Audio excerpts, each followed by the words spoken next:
The City Council meeting to order. Invocation will be led by Vice Mayor Wilson and the pledge by Councilmember Schroeder. Heavenly Father, we are again gathered together this wonderful evening. We ask for your continued oversight of us and our staff as we continue to maintain this community a great place to live, work, have a business, and raise a family. Again, we ask that even though we may disagree on different subjects or issues, everyone's goal is to provide an overall community an opportunity for to live their lives to the best possibilities. We also want to say thanks for the return of this wonderful great weather and temperatures. We again are out and about enjoying the creation. We again ask for your protective hand for our first responders as they continue to protect us and our possessions and families.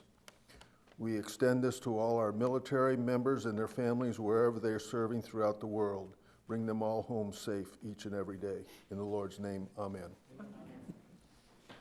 I pledge allegiance to the flag of the United States of America and to the republic for which it stands, one nation, under God, indivisible, with liberty and justice for all.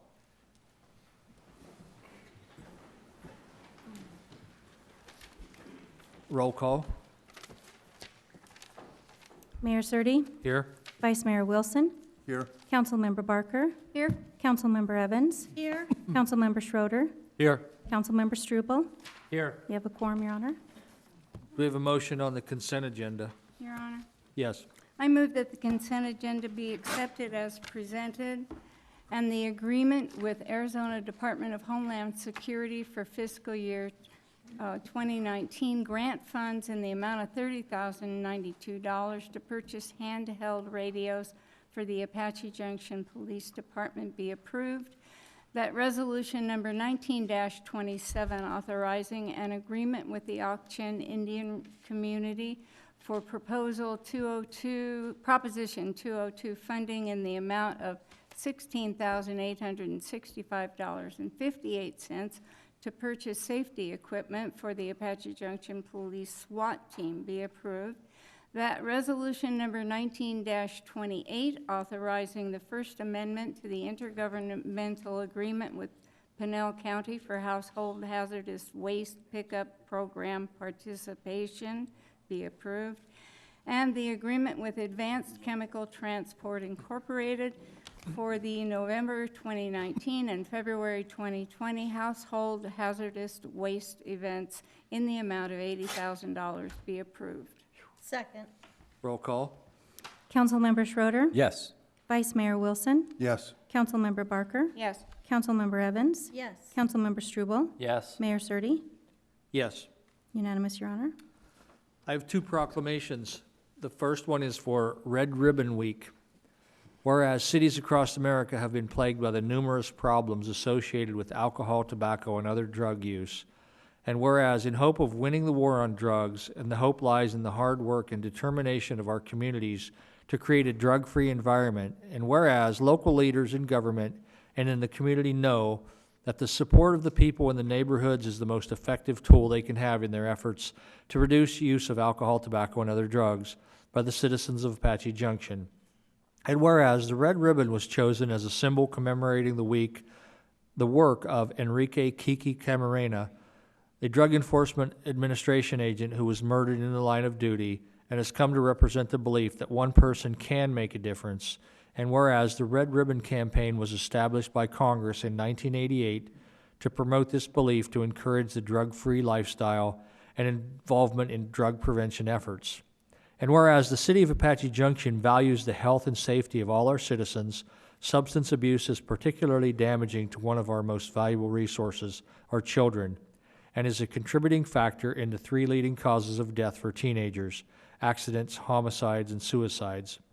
And whereas it is the goal of Red Ribbon Week and the City Council of Apache Junction to involve families, schools, businesses, churches, law enforcement agencies, and service organizations in all aspects of this campaign, and establish an atmosphere that supports awareness, education, and ongoing initiatives to prevent illegal drug use. And whereas the Red Ribbon Week campaign theme promotes family and individual responsibilities for healthy living, drug-free lifestyles without illegal drugs or the illegal use of legal drugs. And whereas October 21st to 31st, 2019, has it been designated National Red Ribbon Week, calling on all Americans to show their support for drug-free state by wearing a red ribbon and participating in drug-free activities during that week. Now, therefore, I, Jeff Surtee, Mayor of the City of Apache Junction, Arizona, do hereby proclaim October 23rd through the 31st, 2019, as Red Ribbon Week in Apache Junction, Arizona of Pinal County, encourage all citizens, businesses, public and private agencies, media, religious and educational institutions to wear and display red ribbons and participate in drug-free activities throughout the week, joining the rest of the state in promoting the Red Ribbon celebration and a drug-free America. And Chief, are you going to get this one? And do you have words to say also? I just want to initially say thank you very much for the support from the City Council, and This first. want to do that first? Yeah, I'll do it first. How come it doesn't stick?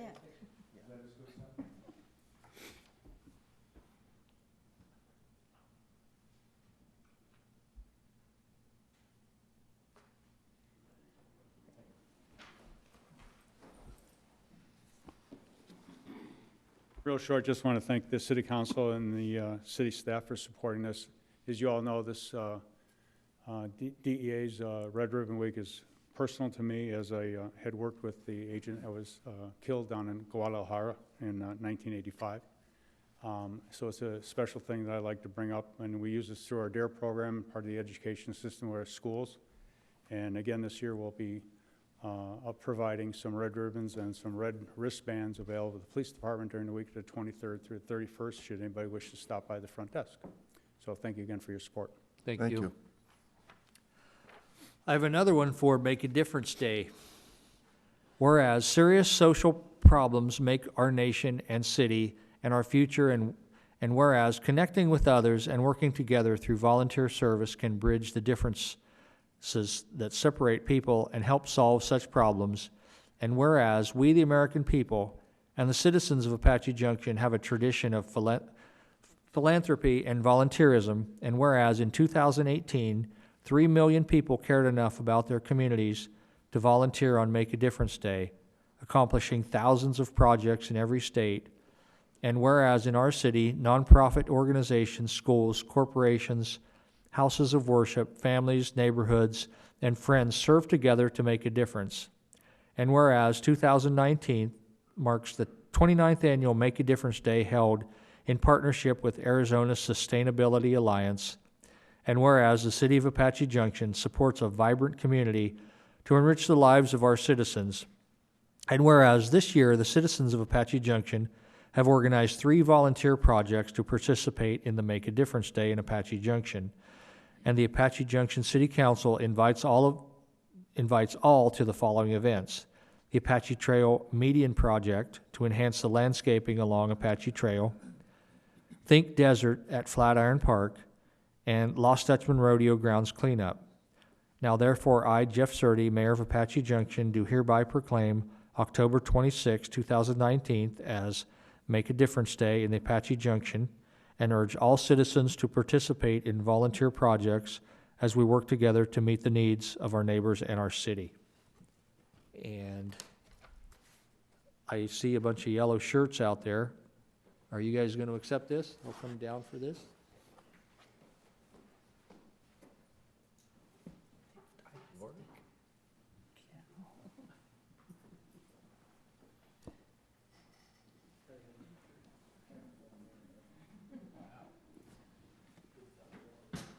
Did we both get the same sign?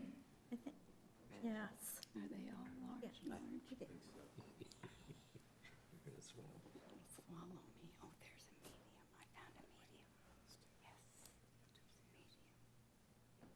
Medium. Why did you take one? You didn't take, Chip didn't take one. Robin. He forgot to take one. Take one. So the Apache Junction Community Development Corporation, CDC, not to be confused with the Center for Disease Control that's been in the news lately, will be involved with the National Make a Difference Day. The projects that were mentioned, the medium project, we're going to have Team Rubicon, the city, Arizona Sustainability Alliance, Planet Fitness, East Valley Nazarene, and Central Arizona College will be working on those projects. We will have a table at the focal point handing out these T-shirts. These T-shirts were made possible because of donations from businesses and individuals, which are printed on the back, by the way. And our goal is to have shirts, continue to hand out shirts for projects, whether they're neighborhood or citywide, whatever. And then when these shirts are gone, we'll go out and we'll do another run with various sponsors until we have a sea of these shirts. Obviously, they can be seen, they're a safety, designed for safety, but they're also designed to get the word out. So on October 26th, we'll be handing out these T-shirts. Anybody who wants to volunteer, we'll assign them to a project, give them a shirt, it's theirs to keep, and then whenever they work on a project, wear them. So, I know we have 7 volunteers here, so we shall see you on October 26th. Thanks. Thank you. And I believe that's 8 in the morning. 8 to 12. Yes. And I want to speak on that also. When I first got elected, I kind of adopted the focal point in the medians, and I got criticized way back when as, why are we wasting our time on such trivial projects? And finally, after all these years, the community's gotten behind it when we've seen what it can look like out there, and now everybody takes so much pride in it. So I'm so glad that the CDC has taken this up. And most of the businesses on the west side are the ones that started donating to do the in front of them out there to make a difference, to actually make a difference with their businesses. And then, of course, Woodman Insurance, who's not on the west side, they kicked in a bunch also. So thank you to all those folks. Can I add one more thing? Is our website's up and running, ApacheJunctionCDC.com, so I encourage everybody to go out there and take a look at it. So that wasn't on the microphone. So he said the website is up and running, ajcdc.com, Apache Junction CDC. So do we have any announcements of current events? Robin? Yeah. Mayor Hartke of Chandler invited us to come look at his Innovation Center. So Vice Mayor Wilson, Councilmember Reese, and myself went over, and wow, what a place. This was formerly a garage, a huge garage for city vehicles. They have since moved their vehicles elsewhere. They have redone this. I believe it opened in 2013. And there are 2 portions of this particular facility. One portion is entrepreneur classrooms, and the other portion is called Hub 249. 249 is their address, 249 Chicago, if anybody cares to go there. Hub 249 is a membership-based, do-it-yourself maker space. They call it a maker space. There is every machine that you would want to do any variety of wonderful things. There is a woodworking area with all the big machines that nobody can afford having a lot around. So what you do is you get a membership to this.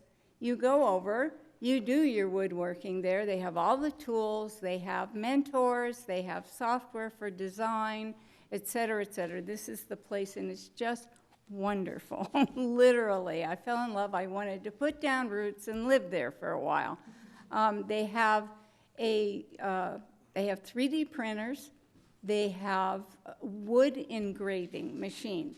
They took a picture of our badge, our city badge, and while we were walking around being introduced to all the different areas, he engraved it on wood. He just took a picture of it, put it on his screen, determined the depth at which the drills would go, and then sent it right over to the machine. The machine did it. It was beautiful. It was just fascinating to see the whole thing, and I can see why Mayor Hartke is so proud of this facility. Chip, you want to talk about the entrepreneur end? Yeah, okay, I'll add a little bit to that aspect on it. And of course, I was very impressed, like Robin said, but also they have a mentor section on it, the other end of it, where they have the ability to come in and, say, assist people that are trying to, I'll say, start up different types of businesses, whether it is a simple computer generated or a computer idea, or even to the aspects of doing some of the things that's over in the other sides, where they will actually start marketing and producing some of their items, which helps them get started in this business. And it was very impressive, and as the one picture you saw us all looking at the different things that were actually coming out of the mold, they're right there. All the different things that they have done in this 3D printing, and it was very impressive. And it's something I think that it'd be great to, I'll say, team up with. Down at ASU, they have some of these very same things as well. And we went down there approximately 3 weeks ago and saw some of the very same things that they're doing here that they did there as well. And that's through the university. And they would, at the university, they would take things that are, let's say you're going to want to print something out. They would take it and turn around and assign it to a student to go through it and to design it and come up with it and print it. And of course, then it comes back to you, and what you're ended up paying for is the printing, but not necessarily the design aspect on it, which is fantastic. May I add something to that, Chip? One of the really neat things about this Innovation Center is they have classes that teach you to make a business plan. Then they introduce you to angel investors so that you can get the finances to do your project, this thing you want to market. You can make a prototype of it in Hub 249 so that you can, explain to your possible investors. And then they help you get it out to market. So if you're an entrepreneur, you're just starting out, you can't afford all this equipment, you can't afford, all the classes, what a great place to go. It was very impressive. And very reasonable priced as well. Yes. Robert? Nothing. Okay. Yep. Chip? Yes, I'm going to continue on now in the aspect on it. This past weekend, I went out to Superior and attended their wonderful donkey run that they had up there. And it was an opportunity for them, for Superior. This is the first one that's held in Arizona. And it's an opportunity for things that it's historically done in Colorado as well as in California, but it's bringing back the history where you had the, I'll say, gold miner and his donkey or mule, and had it all loaded up with all his equipment and everything, and went out looking for the wonderful gold mine that was in the sky somewhere. And they have converted this into what they call a run. And they have 3 distances that they cover. And of course, people were dressing up their mules and their donkeys, which was very unique. You want to show the running, the starts aspect on it, where they start this all off at the assembly or at the downtown, and they start running. And if you notice, there's someone's holding on to it. It takes off before he even say go. It is a unique situation, and it's an opportunity because the people that are putting this on are looking for what they call a trifecta, for the ability to have it in other areas as well. And I think this is something that we could possibly look into. Oh, there's a nice tall one. And there'll be a woman coming up that you'll see being drugged, and she loses it. Right there she is. She loses it, and away it goes.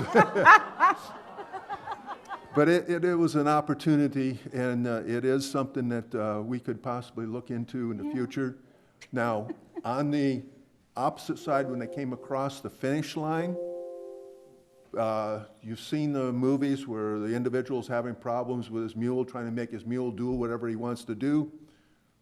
This mule, that person that came in first place, his mule came up to the line and stopped dead, refused to move. He was about 3 minutes ahead of everybody else. He got behind the mule, pushed on it, did everything, trying to get his mule to cross the line, and he wasn't budging.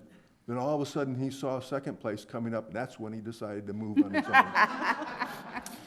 But it was very comical, it was unique, and definitely encouraged to help Superior as they grow in this aspect on it, but also in the aspects of possibly us looking into it as well. Thank you. Gail? Nothing. Jeff?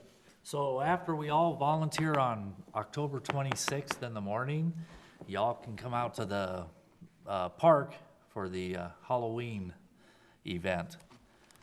Come out and enjoy watching the kids get candy and maybe dress up, and hopefully some of the adults will dress up into funny costumes. I hear Matt's already thinking about being Shrek or something like that. I'm not sure, but anyway, come on out. It's a great time. I think it's from 5 to 8 or something like that, and so it's a great time to come out and enjoy and have some fellowship with our fellow citizens and everything. And then also, we're starting the process. I announced this a month or so ago, but we are going to be, our AJ Kids Idol is going to be on the last Sunday of January. We've got a new venue. We've got some exciting things coming up this year, so to look forward to that. But right now, we're just looking for kids K through 6th, or K through 12, and to come out and audition. So if you have any parents out there, any kids out there that have a talent of any kind, go to the Facebook, AJ Kids Idol, and I'm getting assistance, and go out and put in the application. Put this up. Thank you. Jeff, are we gonna put this up? This Superstition, Festival of the Superstitions? Oh, yeah. Oh, I thought somebody else was gonna do that. So. Yeah, I was going to talk about Festival of the Superstitions, but you Yeah, want to? go ahead. No. I Well, just I think- wondered if he was gonna do it on the overhead for you. Okay, I don't have. I think, is Heidi, are you going to talk about this also? Okay, Okay. so, yeah, okay, so, yeah, I'm going to talk about that last. Okay, first off, crews are still out there working. I mean, it's been what? I know we talked about it last meeting, so it's been 3 weeks since the deluge, and they're still out there working every day. So we really appreciate what they're doing, and they're also trying to get the median, the new work on the median, which got flooded. They're trying to get that ready by October 26th too. And then as of last night, at last night's council meeting, council decided that to have a forums where people, because a lot of people don't watch these meetings, they don't know that we're meeting. We're going to try to get the word out to have a meeting with Republic Services and some council members and staff there for some questions on the trash service, and we're probably going to have that at the Multi-Generation Center. I don't think the library would be right. I think the Multi-Gen. So look for that about when that gets announced. And also, the Festival of the Superstitions is coming up. I'm going to let there's a chamber volunteer here to talk about that. But we've done a State of the City the last 2 years, and this year's State of the City that we're doing in the spring is all about our events. What does Apache Junction do better than anybody in the valley is our events. And so we're going to be taking a little better video of all these, and so if you're out, come out, and you may well get on the video at the State of the City.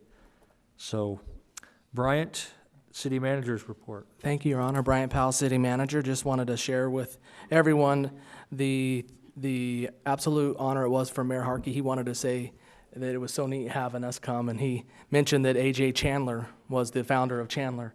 And he said AJ and Chandler were connected today, and they really did a wonderful job hosting us, and really neat partnership between City of Chandler and ASU. items and things that we look forward to and want to keep in our vision. Want to also say thanks to the CDC and all the work of the mayor and council. I have a couple updates on Make a Difference Day. We have, and in Fox, Young in the Revenue Development, and Liz Legenbach in her department, we have it and are expecting up to 100 volunteers that will be there. They will be arriving at the focal point or just behind the focal point around 7:30 that morning. We have a safety plan for the event. We're going to be, in essence, with great neon shirts to help people because we will be in the median and we will be over at Flatiron Park. We're super excited about it. We have about $5,700 in sponsorships from the businesses who are helping make that happen. So we will keep that going, and if anybody wants to come and volunteer, we invite them. I have an announcement on Flatiron Park and overseeding and cancellation. So I will do a couple, maybe an AJ update on this as well, because I think this will be one of those where people may forget about tonight. But there is a very, very small window, couple weeks or a week period, because of all the events that we have, where we can overseed from Bermuda to Winter Rye over on the park. And this year, right during the terrible rainstorm and flooding, we got delayed. So this year, we will do all we can to we're going to be moving forward to events. A few of them are coming tonight for events. And so if we had chosen to move forward with the overseeding now, would have really disrupted those events. So this year, we chose to move forward with canceling the overseed. So the staff will be working very hard to keep that nice and going as much as we can with the Bermuda. But sometime in December or January, we'll look at it and say what happened. So I will have Al Bravo send this out tonight and to remind everyone. We're super excited tonight to have with us Apache Junction Unified School District Superintendent, Dr. Krista Anderson. And she is here on the invitation of Krista Rizzi and Vice Mayor Chip Wilson, who had asked that she come and provide an update on the information, to get as much information, facts out there about the upcoming override and bond. So we'd like to invite Dr. Anderson to come on up, and I think we've got it all ready for you. Good evening, and thank you so much for allowing me to be here today to share information about Apache Junction School District and the bond and override resolutions that we are bringing forward. Apache Junction has been educating kids since 1952. I joined the school district 2.5 years ago, and in that time, there are challenges within the school district that I think we're all aware of. We have declining enrollment, we have struggling academic scores, our buildings are not including all of the safety features and pieces like that. So my first year within the district, I spent time working on a strategic plan, getting feedback from our students, our parents, our community. And so we developed a very comprehensive strategic plan with goals and measurements that we are ready to make sure that that happens. And so now that we had our plan, it was time for us to start looking at how are we going to start implementing this plan within the monies that we have within the state. As we know, we are one of the 49th, 50th, depending on which one you look at, on funding for our state. And so some of the challenges that we've experienced over the last couple of years was a significant reduction within our capital budget. The capital budget is what we use to maintain our buildings, to buy curriculum. It's the stuff inside the classroom. So as you can see, over the 2009 through this school year, what should have been allocated by the state due to those reductions wasn't coming into our schools.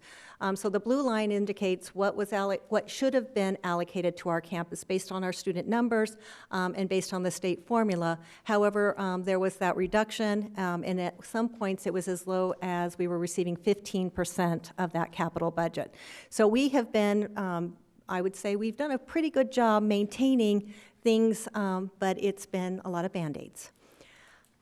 Through that time, it was $12.5 million of state-imposed cuts that Apache Junction experienced. Also within that, we wanted to look at other funding sources and how we were spending our money in comparison with others. And so every year we have an Auditor's General report that is released by the state. And in that, they compare us with peer districts. And so the peer districts that are attached to Apache Junction are those that are on the fringe of larger cities. So we know we have Tolleson, we have Queen Creek school districts that are attached. They're unified or they're union districts in per se. So this is what our Auditor's General Report indicates, that this past school year that we had $8,739 per kid. When we look at our peers, and those are the 15 districts that the state identified as our peer average, and then what I took is the 5 districts that were surrounding us, and I just averaged those out, and you can see not very different from our peer average, and then also the state. So we know that we have a challenge on the amount of money that we have coming into Apache Junction is a bit different than what other districts are experiencing. So we need to make sure that the money that we receive is going towards the greatest priorities, and as we know, greatest priority is making sure that we meet the needs of our students and our community. You know, there was talk about, we need to make sure that we are being fiscally responsible. I want to assure our city council, our city manager, our mayor, that we have been very good with maintaining within the budget that we are allocated. We have received the Certificate of Excellence in Financial Reporting. It was either 24 or 25 years, so I simply put over 20 years. We just couldn't find that exact date. But we also know that this is straight off of the Auditor General Report. And so we know that we are doing everything we can to maintain our monies in the areas that are most needed. One of the things that we do start seeing that we are getting a little bit higher in the range on the Auditor's General Report is in our facility maintenance, because of the fact that our facilities are not, we have very old equipment, let's just say that. And so we're having to spend money to keep some of that equipment going that other districts haven't had to experience. Oh, wrong direction. So what we look at is these are the different budget categories that we have opportunities to explore. And the bond, what a bond does is actually the buildings. But you can also do technology and buses. In the capital, this is what happens inside the classroom. We can also buy buses. We can also buy technology with our capital budgets as well. The maintenance operations, that's where you're going to find paying salaries, programs, stipends, different things that you want to do with kids. So, one of the things that we wanted to make sure is that we looked at all of these, and when we did that, we had a committee of 29 individuals. 25 of them were community members, 4 were staff members, and we gave them an opportunity to really explore our district and what our needs were. And so these were the pieces that they looked at, and in that process, that committee did determine to move forward with a bond, and they determined that we needed to look at the curriculum needs in our classrooms. Our academic achievement scores are below state average, and I can't even say just slightly below state average. In some areas, it's much higher. And one of the reasons that I feel very strongly about that result is the fact that we did not have as much professional development to improve the skill set of our teachers, and so when we went back to the 5-day schedule, we built in that professional development time. Another one of those pieces is that we didn't have curriculum. We have quite old curriculum in many of our classrooms. We just, over the last year and a half, were able to bring in K-6 reading materials.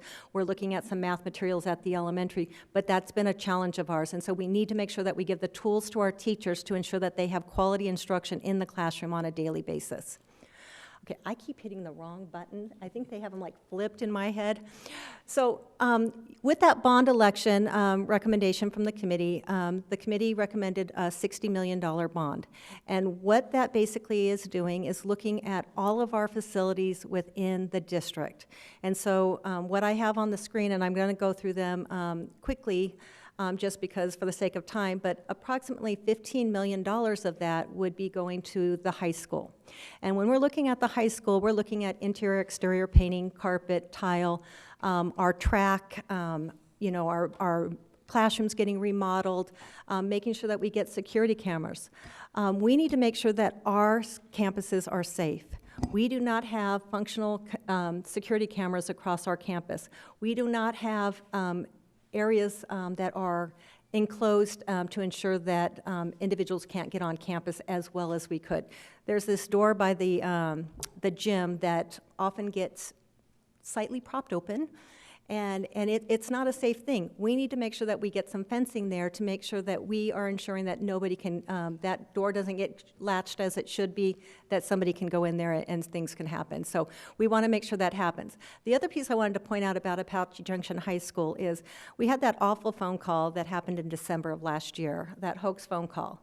And in that hoax phone call, it did cause many police organizations to come out to our schools to make sure that our campus was safe. The problem that we have is that there are so many different keys that are necessary to open those doors and ensure that safety. So one of the pieces that we need to do is it's going to run about $10,000 to $15,000 to rekey that entire campus to make sure that we have that accessibility so that Chief Kelly and his team, if they ever do need to come onto that campus, that they can do it and clear it very quickly. So those are the pieces with Apache Junction High School, and you'll see many of these same things that are listed on all of the campuses. It has been many years since we've been able to invest in the buildings in our district. This is just some examples. This is a bathroom in the cafeteria at the high school. These are some of our sidewalks. Cactus Canyon, $3.7 million would be invested in Cactus Canyon Junior High. This is the boys' locker room. So you can see the tile in this area. There's a missing piece of the locker over here, and this is, I mean, these are pieces that you can see throughout this building. I do think that this is the room that needs the most TLC in the district.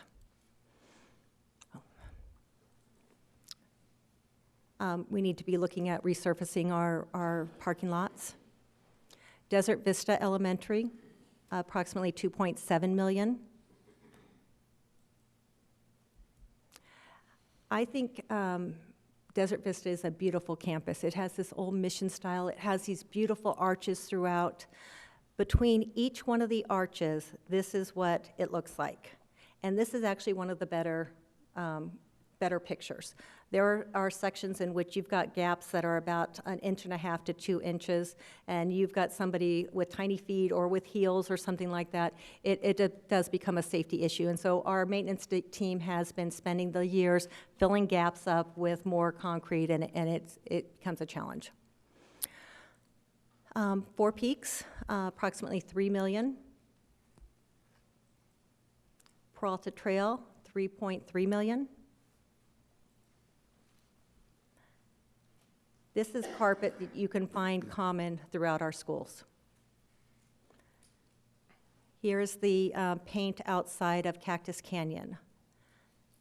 I want you just to take a look at this fencing because I'm going to reference it in a bit. The Learning Center, if you drive down the 60 and you see this building by the transportation that has this mural on it, that's the TLC, and that's where we provide education to our preschool students, our special education preschool students, as well as our students that are identified with an emotional disability. So we've got a program over there, and so we would be looking at about $2.5 million to update that facility and make sure that they have the equipment that they need to provide those services. This is the one that I'm probably most excited about in the sense of an opportunity for us to grow as a school district. We did a demographic study last year, and in that demographic study, it demonstrated that we had many students that are living within our community that are not attending Apache Junction School District. And the large majority of those students live in the area near Superstition Mountain Elementary School. So we know when we moved from that 5-day to a 4-day schedule, we also closed Superstition Mountain Elementary School. In that 1 year, we lost 500 students. Think about $5,000 per student and then multiply that by 500 kids. That was a significant cut in the budget that Apache Junction was working with. but we managed to continue to move forward. Superstition Mountain has the opportunity for us to take a look at it, reopen it, and to make it a conceptual type of school that could not only draw our kids back into our system, but also looking at what programming that is available in some neighboring districts that may not be offered in that general area, that we would be able to attract students from those districts. So I'm excited about that opportunity. With that $60 million bond, if that does pass, this is not a done deal, and I want to make sure that that's very clear. This is a governing board decision, and we would be exploring this option, and the governing board would either approve or not approve to move forward on that. If it does not move forward, then that's $3.6 million that would not be sold. Those bonds would not be sold, and that would be money that would not be generated into the school district.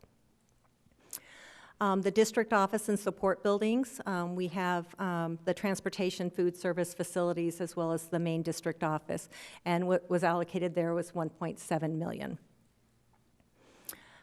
But also within that bond, some of the improvements that we wanted you to point out is the replacing the track. Our high school last year was not able to hold a track meet at home.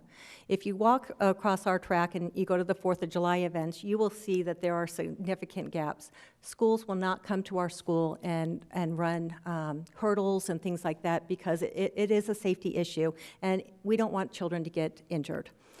We have gym bleachers that are splintering, partitions that are not opening or closing or have to simply get removed because they were becoming a hindrance or safety issue. Scoreboards that haven't been working for years. This is the Cactus Canyon. They say do not slide down if somebody says, can you scoot over? You actually kind of want to stand up and kind of move yourself because my understanding is splinters will happen. But also within that bond is transportation needs. We are in need of approximately 35 buses. We have facility vehicles that are due to come up and needing replacement. So those are some of the pieces as well. Technology. We struggled this past year with our AZ Merit assessments. Because AZ Merit is a computer-based assessment. So that means every child needs to have a device. And so we ended up having to go to some schools and transport computers to other campuses to ensure that we could have all of our students take our AZ Merit. So we know that this is an area of need. We need to make sure that we are prepared as we move forward. We also know that we have people try to hack into our system. So we've had to add a lot of security pieces within our technology, firewalls, and new servers to ensure that that's safety and that we don't experience what Flagstaff School District did, I think about a month ago, where they had to close for 2 or 3 days just to get the safety of that system. But this also goes back to what you talked about with Makerspace and the technology that is needed for our kids, the innovation that our kids are needing to move forward into a world that we can't even imagine at this point. It starts with some of these pieces, and so we know we're looking at it, and Makerspace is one of those pieces. Summary of bond cost, and this is kind of making up all of the lists that you had there. The contingency falls under this other category. One of the pieces that has really been concerning for many school districts is that the construction costs are increasing between 6 and 8% every year. And so it is a scary thing to think about, if this were to pass next month and we were able to start working on some projects in, say, April of this April of this school year, the monies we have at that moment, and you say $3.3 million for this campus, you then go into it 3.5 years from now, that 3.3 might be 4.1. I don't know, and so that's where that contingency, and this is really one of those things that that oversight committee would help us out with. So looking at the summary of the bond and the assessed value, we would be looking at, for a home of $131,000, the average value assessed would be approximately $12 a month. When you're looking at the capital, and I don't have a slide like this for the capital, for the $2 million, it would be approximately $5. So that's the average home within the boundaries of Apache Junction School District.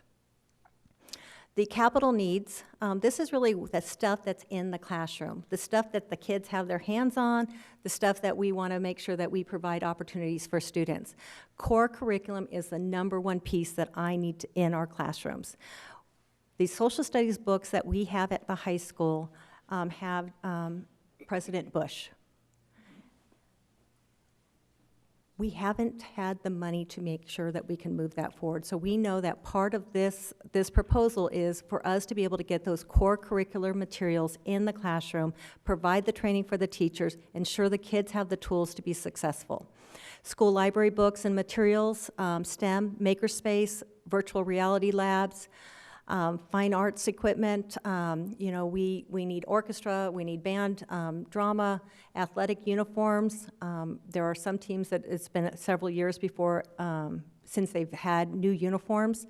We are very grateful. We just got a donation today from a company that's giving $3,500 for our soccer team. So they're going to get new uniforms, so we're excited about that. Extracurricular activities, furniture, school capital allocation. Our elementary schools get $1,200 a year for capital expenses. So anything that happens on that campus that needs to be corrected, you need some new chairs in the office because it broke, or you've got a table that needs a new table in the art room, or whatever it may be, it all comes out of that capital budget. One of our elementary schools had their golf cart, the batteries. And that golf cart goes around all the time, and it's got multiple purposes, but it was $600 to replace the batteries. So half of the capital budget last year was spent on that. And that's not where we want it to be spent, absolutely not. And so, but it was the reality of what that campus needed at that time, and so we make sure that we support them in any manner we can. And then department allocation pieces as well. So this is where we would be allocating to our HR departments and so on, and making sure that they have the tools to be able to do their positions as well. So at the end of the day, the committee recommendation that they brought to the governing board was $60 million for bond and $2 million for capital. And so that would be looking at that piece. So the $60 million would be some pieces that we'd be looking at: the buildings, the buses, and technology, and capital monies would be looking at the core curriculum, library books, looking at also furniture and some expenditures there. The other part that they recommended was an oversight committee to ensure that the monies are spent in the areas communicated out by the district.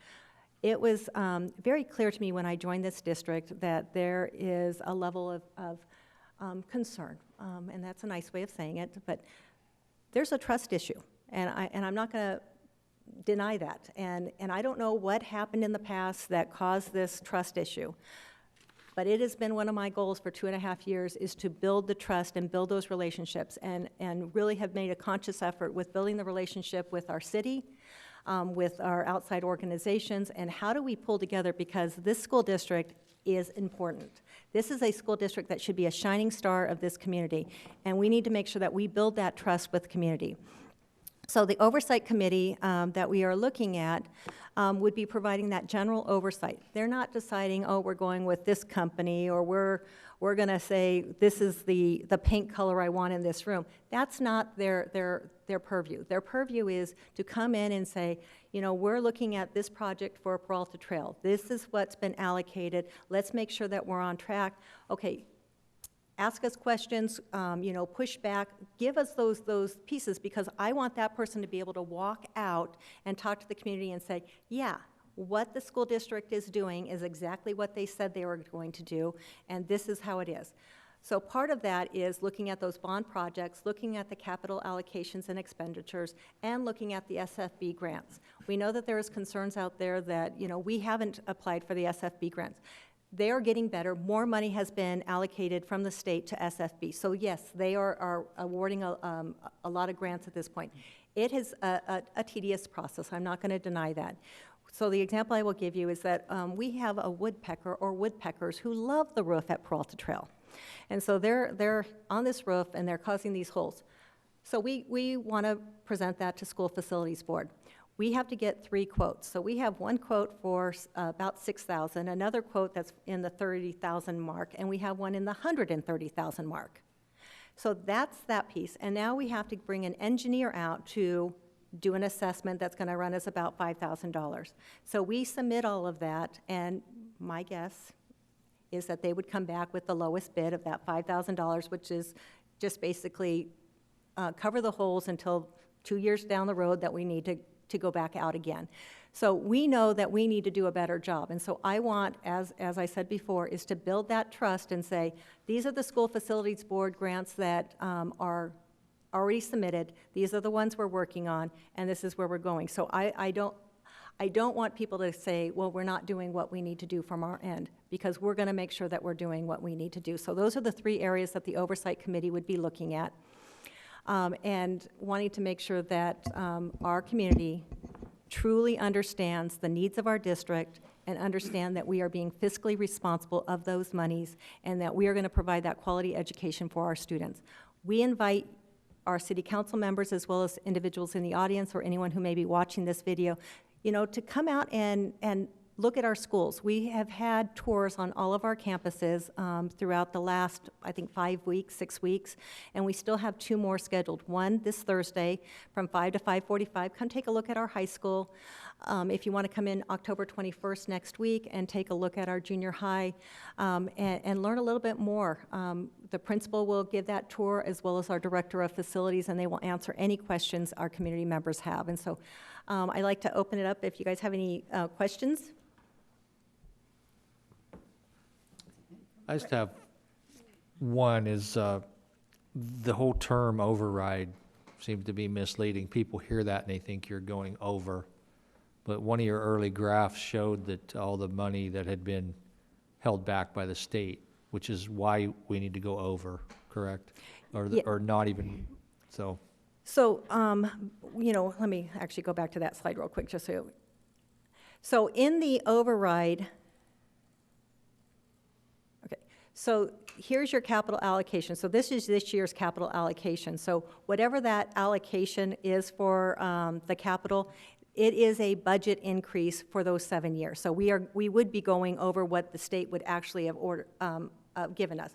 Now, yes, if from what you're saying is here's all this money that we didn't receive, and so that's why many districts have had the overrides over the last several years, and we've been living within that piece. So we know that the state is bringing money back into the capital piece. We have so much stuff that we need to kind of backfill and get corrected that we believe that once we get through this cycle, if it passes, that the allocation that they provide us, we should be able to maintain for a period of time without any problems. But because of the fact that we don't have those core curriculum materials, and because we have not updated our libraries, and because our furniture, all of those pieces are things that need to happen just to get us up to the standard so that we can then continue to move forward and maintain within the budget that we are given by the state. Gail, did you have something? I just wanted to thank you for coming and spending the time going through all of this, because it is so important, and this is a very public opportunity to speak about it. And as we've sat here on council, deferred maintenance costs so much more than regular upkeep, and this is a prime example, and I think you've done a great job. Thank you. I really commend you for taking on the challenge.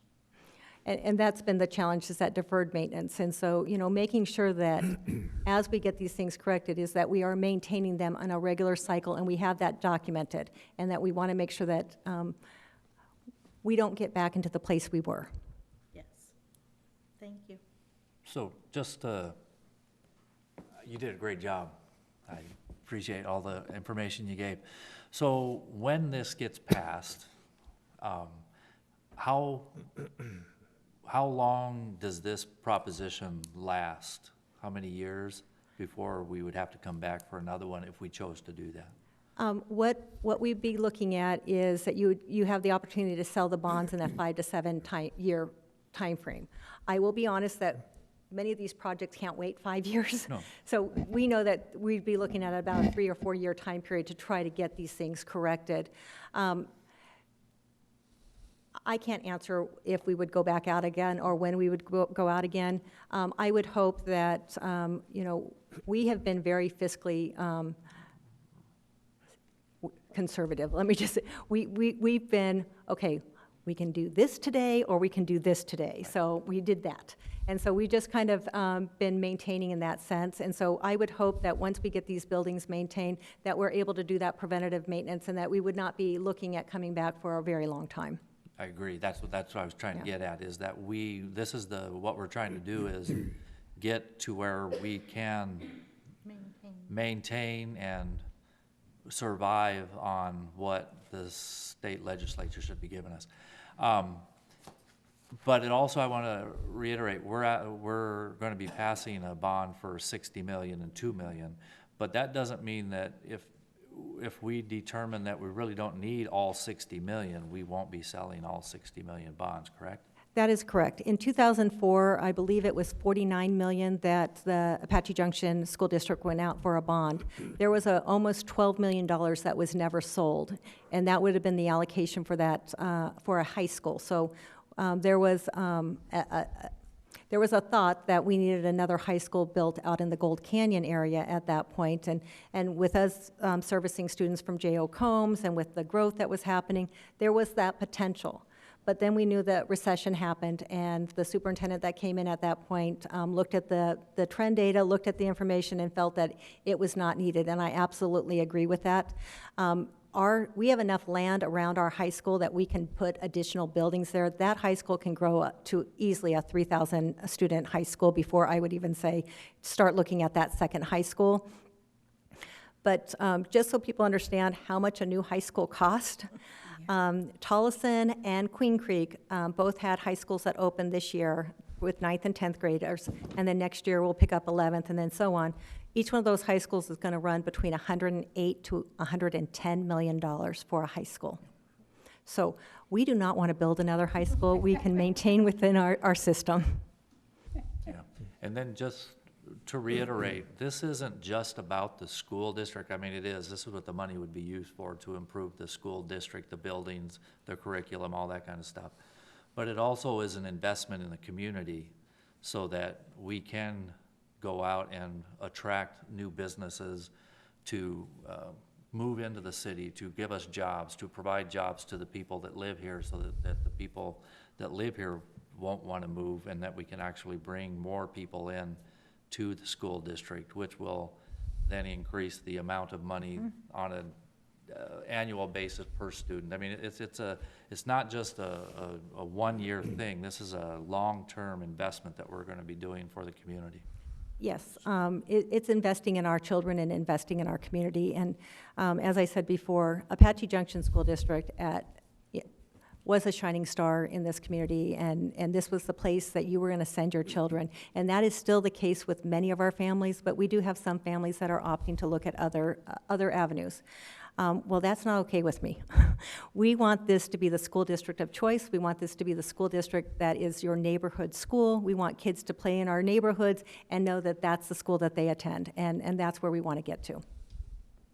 And the other piece that I would like to say is our letter grades are not out yet, but our preliminary letter grades that we're seeing some positive results. So those should be coming out in about 2-3 weeks. So we're excited about it, and we'll present it publicly at our November 12th governing board meeting. I want to say thank you for doing the presentation. It was good. Thank you. Yeah, I wanna- thank you very much. I'm sorry? Thank you. Oh, you're welcome. I want to add one thing, like Councilmember Struble was saying. When we go to, the city is a member of GPEC, the Greater Phoenix Economic Council, and we're competing against other states to try to lure jobs here. And one of the main things they look at is the education system. So if you have a house that's opening up on your street, if you want a quality neighbor to move in there, they're going to look at the schools. And if they're not, then they're going to go to Gilbert or Santan Valley. So that's another reason. And so it's not only if you just have kids, it's if you want neighbors, and then those folks are going to want nicer restaurants. So it's a trickle down that everything's going to be nicer in the city if the schools are well funded. So thank you. You're welcome. Thank you, Dr. Anderson. Bryant, you're still going? Yes, right? here we go. So every year, as part of the resolution that was passed about 5.5 years ago, Vice Mayor, you may remember the part of the resolution in this was a requirement that staff come forward and provide a public report on the 0.2% sales tax that's set aside for street and road projects. And so, Matt, will you provide that for us? Sure, thank you. Mayor and Council, Matt Busby, Assistant City Manager. Ordinance number 1406, adopted by the City Council on December 2nd, 2014. It's hard to believe it was that long ago. Created this incremental 0.2% sales tax that was dedicated specifically to the maintenance and repair and reconstruction of roadways in Apache Junction. It sunsets in 10 years from that date, so March 1st, 2015, all the way to March 1st, 2025. As you can see, well, as Bryant mentioned, we're required through the direction given with the adoption of that ordinance to bring back what we bring in each year to the council in a report form and also what we expended the money on. So here is the revenues. As you see, fiscal year 2015 began on March 1st, so only captured a few months of that year. So that's why you see the tremendous jump there in fiscal year 16, and it continues to increase as people shop and live in Apache Junction. These are the expenditure levels that we had each year. You can probably see that the revenues are not keeping up with expenditures. We anticipated that. We borrow against other funds in the city as needed projects were kind of like Dr. Anderson was describing. Some things needed to be done up front. And so that difference of 1.7 million of expenditures versus revenues, as you can see in the note there at the bottom, will be paid back to the HERF, which is the Highway User Revenue Fund, as collections from the sales tax come back in or are remitted to the city. So the anticipated amount, it was based on $10 million for that 10-year period. And we're keeping about on pace. You can see in the revenues as we increase over time. We still expected to get close to $10 million. So we'll match the expenditures to the revenues over time. And that's when you see, I'm sorry for jumping around there, fiscal year 2019, we kind of slowed down on the sales, the street sales tax amount. And that was for one specific project, which is the Idaho Road. You may recognize that. I love North. the name of the road there. I think that's just wonderful. Lust. Lust. Oh, yeah. Oh. That is Oh, boy. a terrible typo. I cracked Apologize up for that. Never Yeah. even thought about that. I don't know how we missed that in our review, so we apologize for that. Oh, don't Don't apologize. So- do that. It was course, a Rob- point of Rob- levity. We needed it. Gail, you didn't get that one. So moving on, Thank you, Matt. that project opens up the expenditure of the highway user revenue funds on other routine maintenance projects. An example here, you saw Old West Highway done this year. That's just one example of the many projects you saw out and about on the main roads and neighborhood roads that are public rights of way.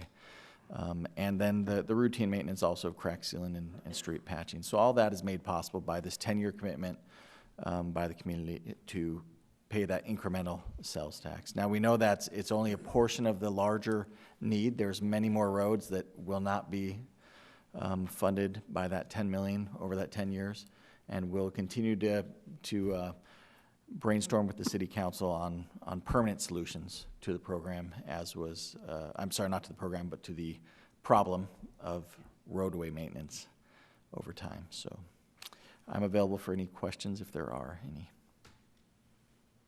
Don't see any. I thank you. Your Honor, that concludes my report.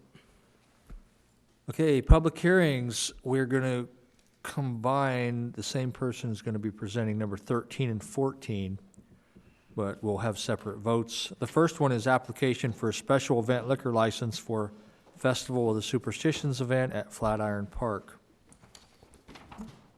And, Come on down. yes.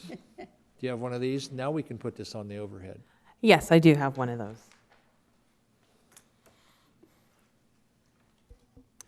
Hello, Mayor and City Council members. We're here for the Festival of Superstitions. And Is there any? And the Blues and Brews. And Blues and Brews, which is item number 14.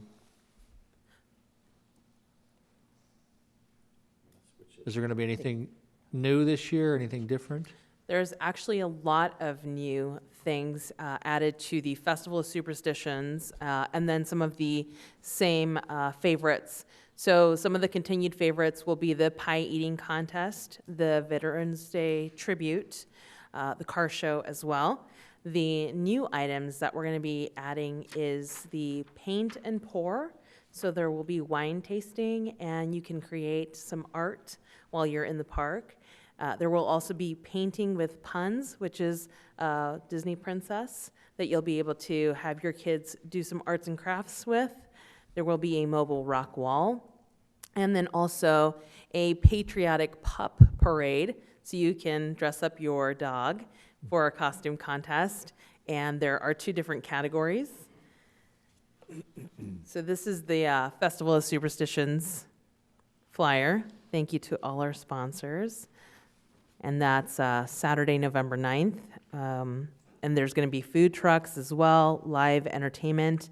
Our closing act is Crossroads, which is a John Denver tribute band as well. And then I'm going to switch over to the Patriotic Pup real fast. So that's that event, and so we're looking for anyone who wants to dress up their doggy in the cutest costume or the most creative, and there will be prizes for both the owner and the dog. What do you know? And we're also collecting donations for Paws and Claws for that event. This is also during Veterans Day weekend. is it Weekend, not? Yeah, correct. so the Exactly, that's parade where and the everything. Veterans Day- So there'll be a lot going on all over the city, Mhm. as well as Festival of the Superstitions. Correct.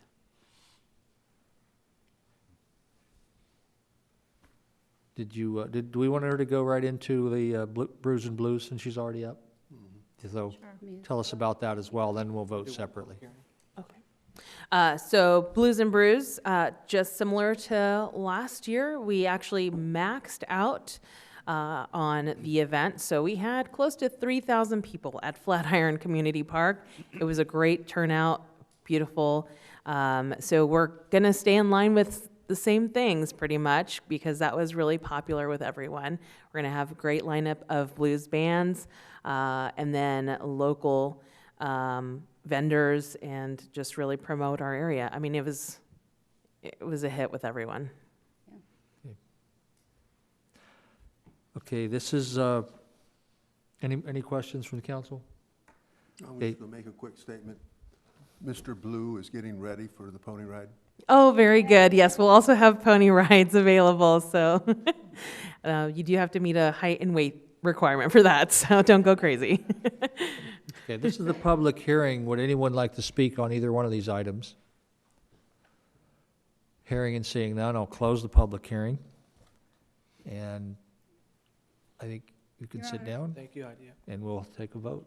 Your Honor, I move that the application for a special event liquor license for the Apache Junction Chamber of Commerce Festival of the Superstitions event to be held at Flatiron Community Park on Saturday, November 9th, 2019, be recommended for approval to the Arizona Department of Liquor Licenses and Control. Second.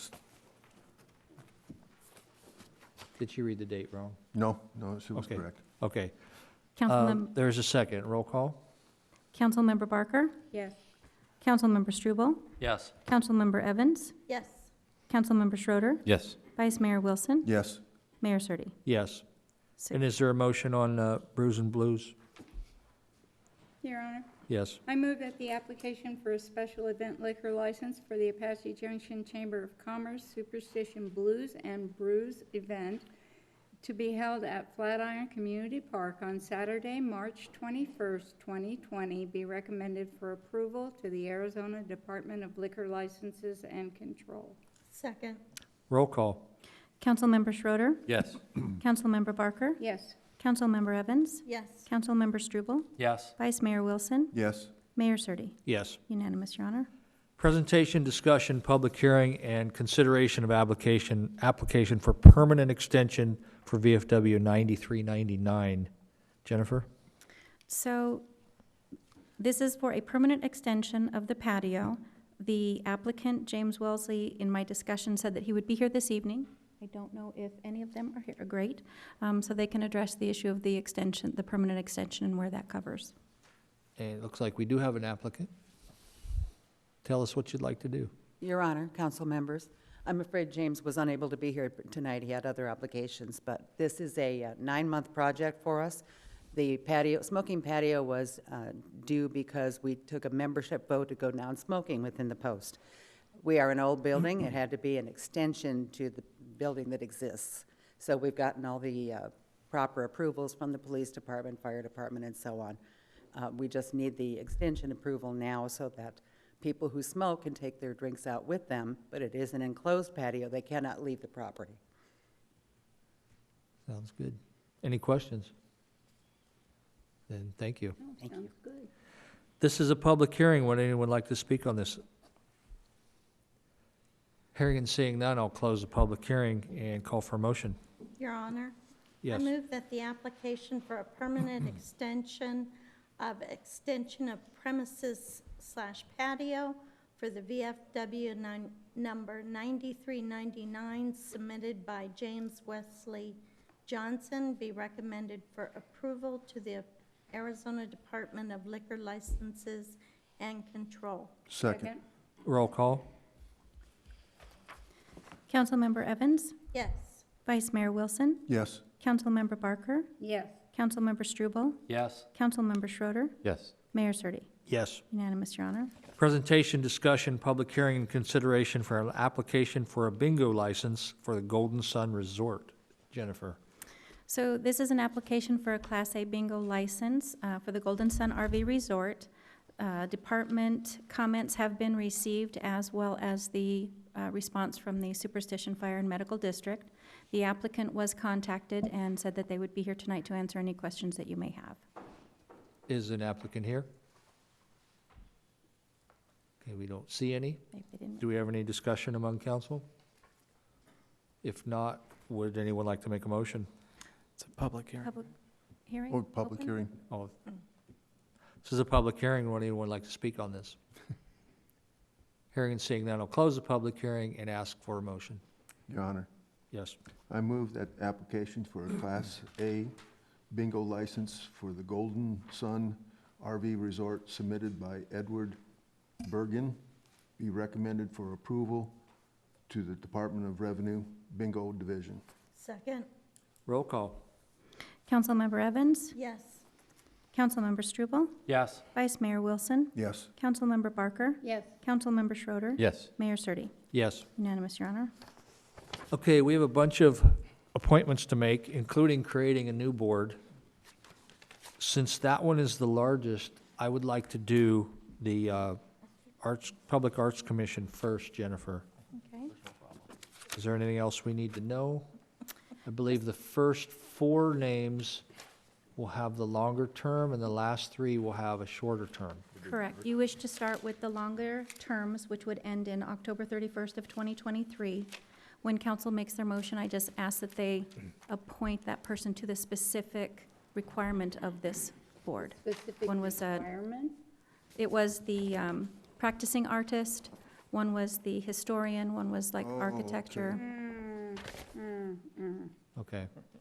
And just so everybody knows why we're doing different terms, it's so the whole board doesn't expire at once and we can have some continuity when these terms expire. So I will call for a Okay. nomination. Robin? Okay, I move that Ryan Buys be appointed to the Public Arts Commission for a term to expire on October 31, 2023, as the architect. Second. Roll call. Sorry, Your Honor.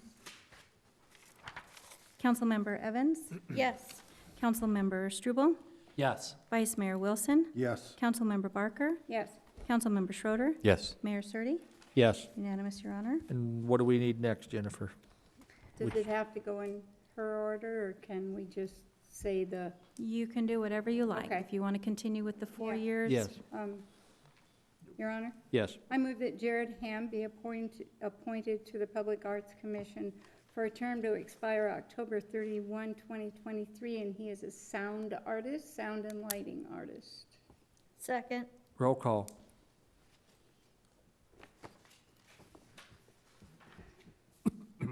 Councilmember Evans, Yes. Vice Mayor Wilson, Yes. Councilmember Barker, Yes. Councilmember Struble, Yes. Councilmember Schroeder, Yes. Mayor Surtee. Yes. Unanimous, Your Honor. And another. Yeah, yes, Your Honor. I move that Liz Nicholas be appointed to the Public Arts Commission for a term to expire October 31, 2023, as a practicing artist and historian. Second. Roll call.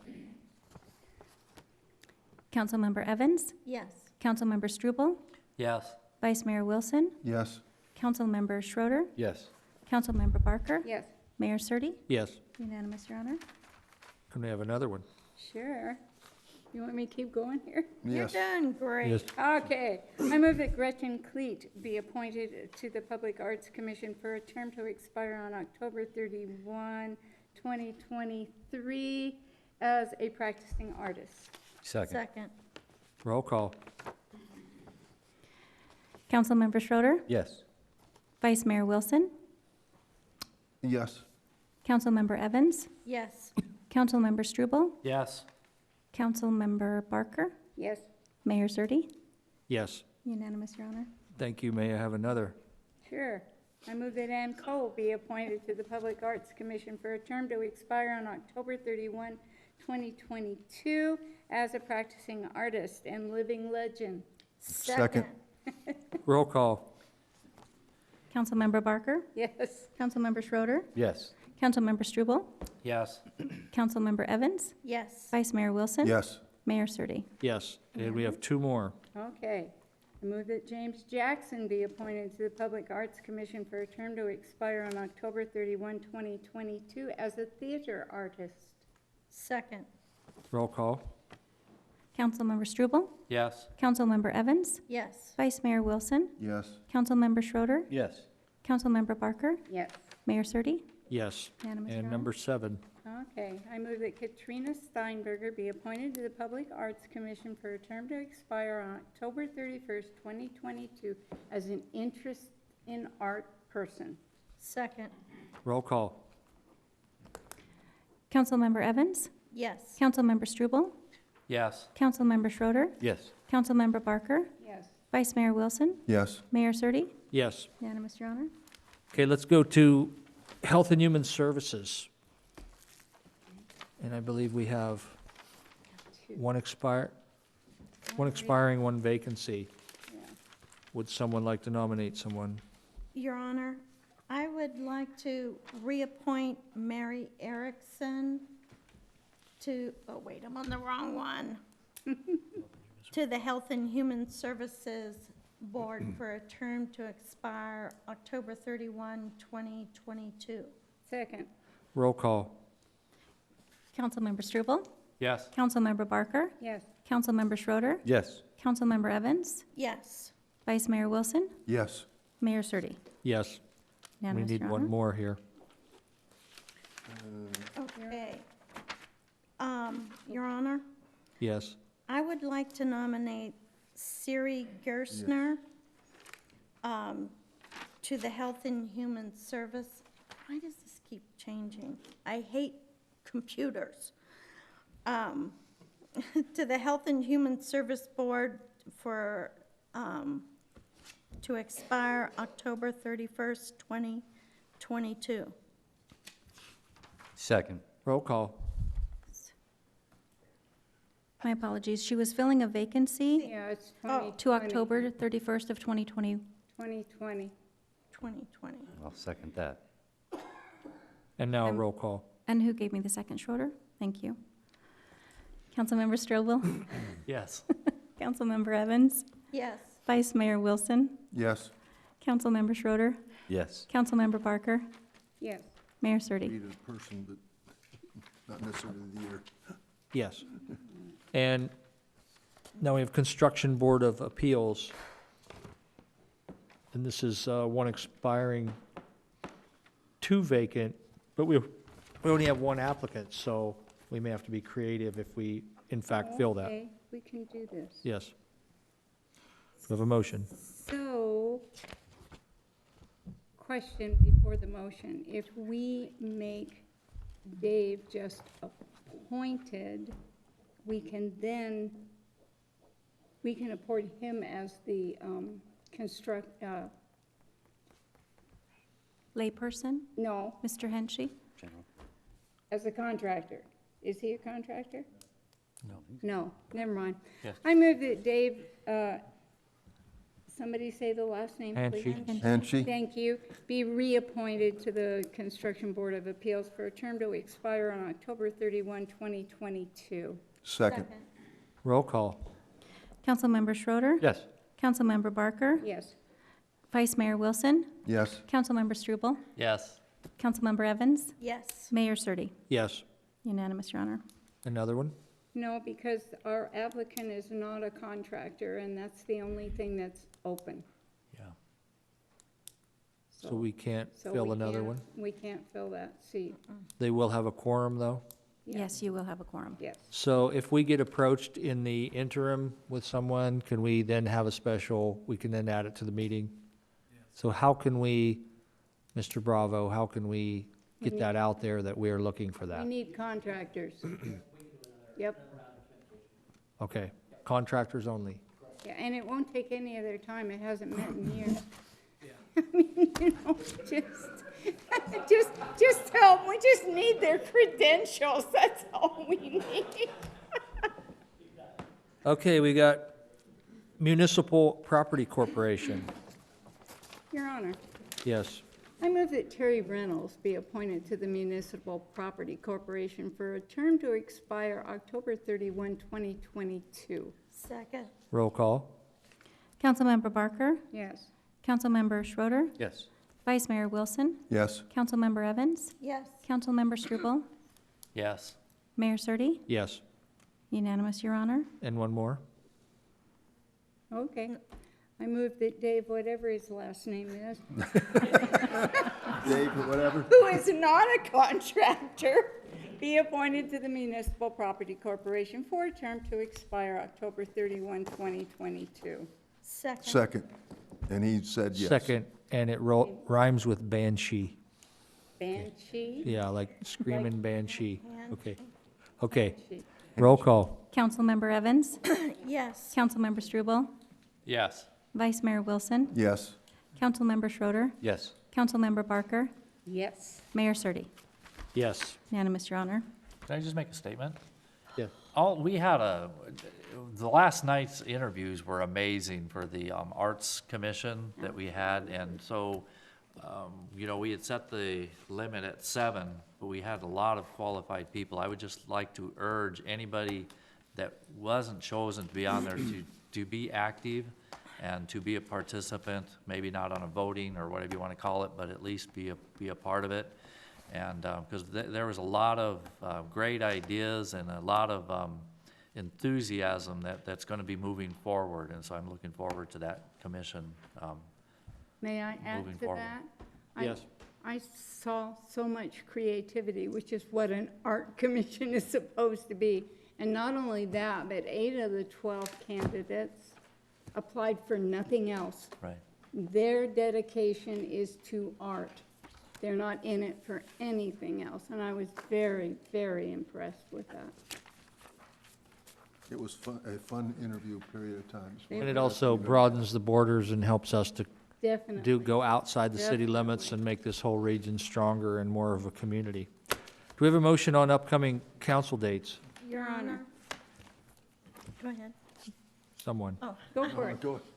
I move that an executive session at 6 PM and a work session at 7 PM for Monday, November 4th, 2019, and an executive session at 6 PM and a work session at 7 PM for Tuesday, November 5th, 2019, in the City Council Conference Room and City Council Chambers located at 300 East Superstition Boulevard, Apache Junction, Arizona, respectively, and other meetings if necessary.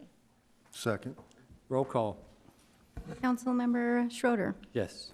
Councilmember Barker, Yes. Vice Mayor Wilson, Yes. Councilmember Struble, Yes. Councilmember Evans, Yes. Mayor Zerdy. Yes. Unanimous, Your Honor. This is a time for the public to express requests, communications, comments, and suggestions. Each speaker must have already filled out a request to speak form and handed it to the city clerk before the end of the city manager's report.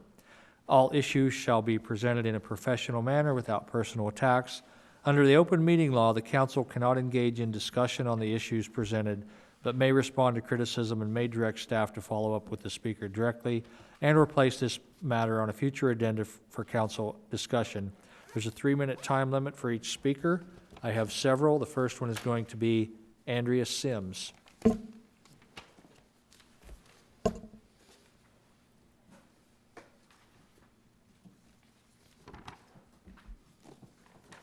Move this down. Good evening. Nice to see you, Mayor and council members. Thank you for the opportunity to spend a few minutes talking. Is my time going? Yes, okay. I wanted to address the presentation that Dr. Anderson provided regarding Prop 432 and 433 for the Apache Junction Unified School District bond and override. And I want to make the language very clear because as ballots went out this week, it does not say necessarily bond and override. It's going to say budget increase. So we also want to make sure everybody knows there's a front and a back to your ballot. So on one side you'll have the bond and on one side you'll have the override. I also want to clarify and just really reiterate that the $2 million override is over a 7-year period, okay? So there's been a lot of communication about different interpretations and perceptions of the way that reads, and we want to make sure that's very clear. So, but moving forward with my opportunity to speak to you and to the general public is to just kind of bring home some things that I brought up a couple weeks ago. And we have a strong vision in Apache Junction about being proud of where we live, where we work, where we raise a child, where we operate businesses. And I do believe that we are in the midst in Pinal County of some really great things. I had an opportunity to hear Todd House speak this weekend about some of the things going on in Pinal County. And there's a nearly $500 million project that will be going in Eloy. And it made me think about, are we producing the kinds of kids and graduates from kindergarten through 12th grade that could go in and take on some of those jobs? And we will need to tap into things that you just experienced in Chandler and at that innovation center. And I know that Dr. Anderson referenced the STEM community and the opportunity for kids to really be involved in that. But that you could see as adults, as grown-ups who are high functioning citizens and contributors to our community, what that center did for you as an adult. Imagine if we were able to provide that opportunity in small chunks for kids in maker spaces and STEM labs so that they could build that creativity. Then we would be creating those citizens. We would be pushing out into the public the opportunity for them to take those jobs on in other places. I want us to remember, and I love our surrounded by legends. I live here for lots of reasons. One being the mountains. I want our school systems to be the same pride and joy as that mountain that we look at every single day. And we talked about the events. We are stellar in our events. Let's be known for our schools. Let's be known for a place that people want to come and live, be your neighbor, be my neighbor, and really promote our environment. I know that we have it. I know that we have talented children and we have talented teachers. We just need to have the opportunity to fix and then maintain the beautiful environment we have. We need your address when you. Oh, I'm sorry. Yeah. I'm sorry, I jumped right in. It's Andrea Sims, 1060 West TP, Apache Junction, 85120. Thank you. Thank you. You're welcome. Thank Okay. you. Oh, what were you going to say? That's it. Yep. Ken Coburn.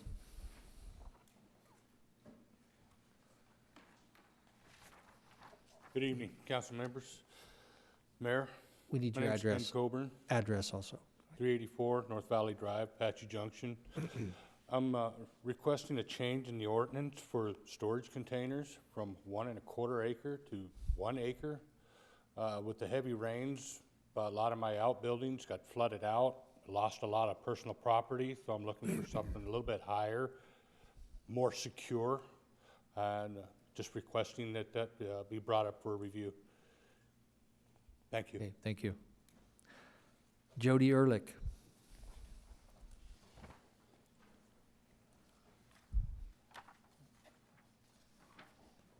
Good evening, Mr. Mayor and Council. Jody Ehrlich, 10235 East Cloudview in Gold Canyon, Arizona. I just wanted to take, I'm going to start out by just thanking you for the roadway maintenance, as I ride my bike often on Idaho and Lust Dusterman Road. And it's so much nicer to ride my bike on that road now that it's resurfaced. But the main reason I'm here is I just wanted to express my appreciation to Mr. Mayor and the council members for the support of the AJUSD school board bond and override, as well as just the district as a whole over the last several years. And more important than that, our continued relationships and the improvement of that relationship between the two entities going forward. It's really something that's really important for our community as a whole, for us to continue to move forward in that positive direction together, and the community benefits from that as a whole. Having our healthy school districts, as Andrea implied, improves. It's a chicken and the egg. It improves the perception of the city. It improves the school district. It has an effect on economic development, which has an effect on home values, and it just really revitalizes the whole area if everybody can be successful. We've got a flourishing, our city's doing wonderful. We have a flourishing fire district. The community has supported the fire district and the city in bond and override measures, as well as the city with the home rule. So now it's time to do that for our students and our educators as well. So, thank you. Terry Reynolds.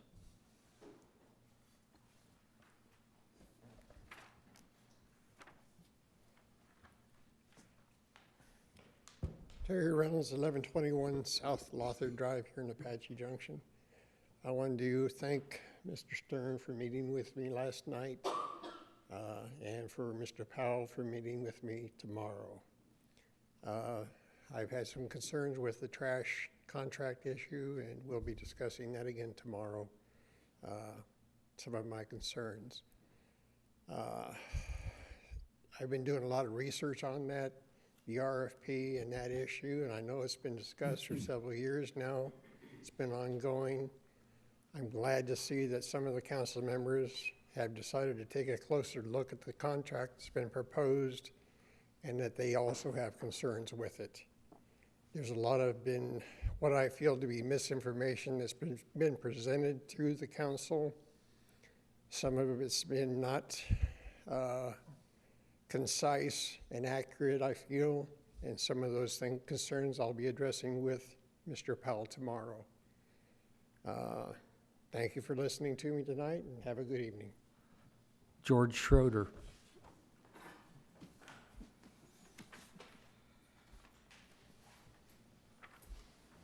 Forgive me, my voice is strained right now. Garbage. They've raised our price twice since January. I called Utah, Salt Lake City, asking why. Well, they say, and this could be wrong, they said that the contract was done, it's over January 1st, done, over. But that's not what I'm hearing from you guys. That's not what I'm hearing at all. I'm hearing that it's still revocable and, workable. You're still working on it, okay? So they've gouged us twice, and I got it from the horse's mouth in Salt Lake City. George Schroeder, 2444 West Virginia Street. Anyway, my street got destroyed. Destroyed. A week later, the big wheel, not the regular street sweeper, but the big wheel street sweeper comes by, starts flicking. I'm not kidding you. Probably a 10 by 10 piece of my road that's now gone up towards the sidewalks, towards Delaware. And in my yard, and in front of my house, and my neighbor's house. But this guy comes with this roller, starts flicking them in my yard. That's unacceptable. I don't think that's gonna work for anybody. I called Mr. Weaver out. He agreed that was not the right approach to do that. There are people, and let's be clear, I'm not the one suing. Let's be clear. But these people, they're gonna sue. Mr. Emil Schmid gave me the final drawings of what it was supposed to be. You guys gave it over to Dibble Engineering. They took out 5 drains.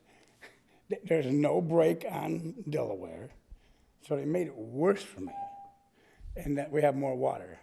Now it just goes right down the end of Virginia, and both parties got 1.5 foot of water in their house. They are suing. Mr. Schroeder, I recommend you run for mayor. Team Schroeder, okay. Anyway, it's a long ways away. Then we got another problem with code enforcement. I went to court on Monday for a reissuance of a court order that says I can't talk to anyone, can't call anyone, can't have anything to do with them. Okay, I got 500 pictures in just 1 week. I've got another 500 pictures over the last 10 years of the same people that have been here doing the same thing for 30 years. Something wrong here, okay? You all talk about wanting a nice neighborhood. Maybe yours is nice. Mine isn't. Would anyone care to respond to anything? I would, I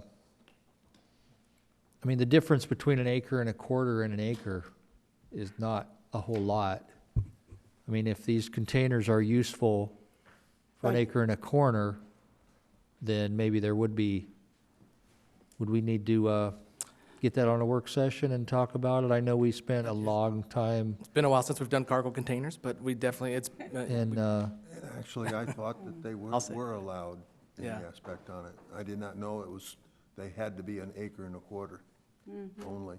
so let's check into definitely that. get that on a work session and address that, so, Mr. Mayor? yes. I did reach out to a contractor friend of mine. He's interested in serving on that board. If we can get that, I'll get with you on that. Do they have to be a city resident? He is. But otherwise, do they not? I don't know on that board. Ideally, it would be yes, but, okay, cool. But we'll start, yeah, we'll start. Anyone else? So if nothing else, then we'll be adjourned.